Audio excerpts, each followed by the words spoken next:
Avocado అండి. Avocado milk shake ఎలా prepare చేయాలో చూద్దాము. సో అందుకని మనం ఒక అవకాడో తీసుకున్నాము. ఇది విత్తనం చూడండి ఎంత సింపుల్గా వచ్చేసిందో. సో ఈ విధంగా విత్తనం తీసేసి లోపలిది మనం స్పూన్తో తీయంగానే ఈజీగా వచ్చేసింది ఈ విధంగా.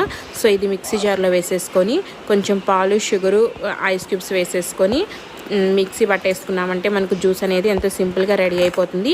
ఇది ఐ సైట్ని తగ్గిస్తుంది, అదేవిధంగా బ్రెయిన్కి చాలా అంటే చాలా మంచిదండి.